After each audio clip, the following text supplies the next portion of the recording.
So ఇవాళ సాయి దుర్గ తేజ్ గారు వచ్చారు. సినిమా ఉషా పరిణయం లవ్కి సంబంధించిన సినిమా కాబట్టి ఆయనని క్వశ్చన్స్ అడగకుండా ఎలా పంపించేస్తాను చెప్పండి.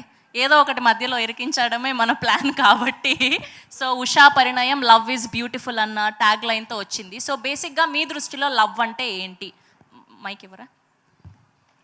మీ దృష్టిలో లవ్ అంటే ఏంటి? అమ్మ చూపించేది ఏంటేంటి అమ్మ చూపించేది సార్? అమ్మ ప్రేమ మా అందరికీ తెలుసు సార్, అది కాదు. సో బేసిక్గా మీ లైఫ్లో కూడా గర్ల్ ఫ్రెండ్ లవ్ ఉంటుంది కదా. Girl friends one side love అయితే ఉందండి, వాళ్ళ వైపు రాలేదు. మధ్యలో వచ్చేసి ఇప్పుడు ఇప్పుడు ఇప్పుడు ఏమైపోయిందంటే ఎవరిని అమ్మాయి నచ్చింది అనుకోండి, నచ్చింది అని చెప్పే లోపల నీకు ఆల్రెడీ పెళ్ళి అంటే కదా, నాకా పెళ్ళేంటి అంటే మీడియాలో వచ్చేస్తుంది. రీసెంట్ గా చాలా వింటూ ఉన్నాం మేము. అదే అంటే ఆ అమ్మాయి నచ్చిందో లేదో సగం పక్కన పెడితే ముందు అసలు అప్రోచ్ అవడం కష్టమైపోయింది ఇప్పుడు. సరే, మాకు ఒక క్లారిటీ ఇవ్వండి. రీసెంట్ గా అది రూమరో నిజమో మాకు తెలీదు, ఒక ఇద్దరు పేర్లు అయితే వింటూ ఉన్నాము మీడియాలో మేము. సో త్వరలో మళ్ళీ మెగా ఇంట పెళ్లి సందడి అని చెప్పి, నిజంగా పెళ్ళా ఏంటి అంటే ఈ సినిమాకి సార్ మ్యూజిక్ డైరెక్టర్ ఉన్నారు కదా, ధ్రువన్ అని, ఆయన నా సినిమాలో సాంగ్ రాశారు. సోలో బ్రతికే సో బెటర్. అది కాదండి, నో పెళ్ళి అని. నో పెళ్ళి అనా? అది నేను తీసుకోవడం కంటే మీడియాలో బాగా స్ట్రాంగ్ గా తీసుకున్నారు. ఓకే, సో ఇంకొక క్వశ్చన్ ఏంటి అంటే, as a power star Pawan Kalyan గారి ఫ్యాన్స్గా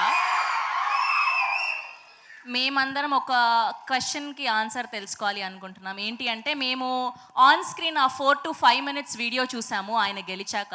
సో బిహైండ్ ద సీన్ మీరు విజిల్ వేసి ఎంత ఎంజాయ్ చేశారో అంత పదింతలు మేము ఎంజాయ్ చేశాము. సో కష్టంలే ఇప్పుడు కానీ.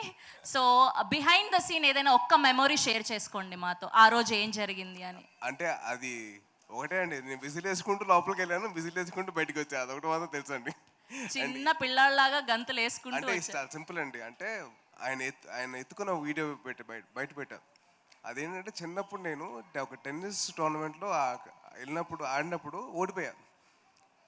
చాలా బాధగా ఇంటికి వచ్చా. అంటే ఆయన అన్నారు, అరే ఒక్కసారి కదా, నువ్వు 10 సార్లు ఓడిపోయినా పర్లేదు కానీ మంచిగా ఆడు. దాని తర్వాత సెకండ్ టైం ఆడినప్పుడు నేను గెలిచా.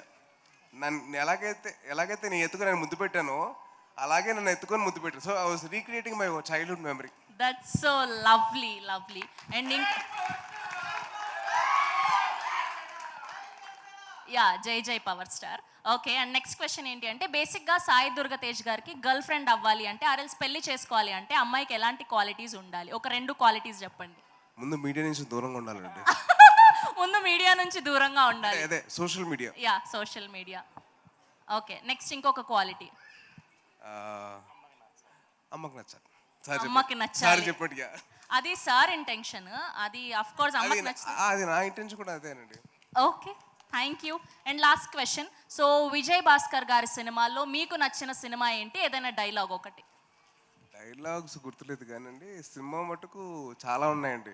ఇందాక ధ్రువన్ చెప్పినట్టు నువ్వే కావాలి కానివ్వండి, నువ్వు నాకు నచ్చావు కానివ్వండి, మల్లీశ్వరి కానివ్వండి, జై చిరంజీవి ఉంది. అండ్ యాక్చువల్లీ నాకు మల్లీశ్వరిలో ఒక పర్టికులర్ పేరు ఉంటుంది, రే పెళ్లికాని ప్రసాద్ అని. అది ఇప్పుడు పెళ్లికాని తేజ్ అయిపోయింది ఇప్పుడు. అయ్యయ్యో, లేదు, మేము అలా వినాలనుకోవట్లేదు, అనుకోవట్లేదండి, అయిపోయింది అలాగా. ఓకే, నాకేదో తేడా కొడుతోంది. త్వరలో మేము శుభవార్త వినబోతున్నామని. Thank you. లేదా అస్సలు కాదా? ప్లీజ్ నన్ను ట్రై చేసుకున్నాను ముందు. ఓకే, హ్యాపీగా ఉండొచ్చు. మీరు పాడు చేయకండి ప్లీజ్. తేజ్ గారి ఫ్యాన్స్ అంతా, అమ్మాయి ఫ్యాన్స్ అంతా రిలాక్స్ అవ్వచ్చు అంటున్నా. న్యూస్ లేదంట అమ్మాయి. నాకు ఎవరు లేరు ఫ్యాన్స్.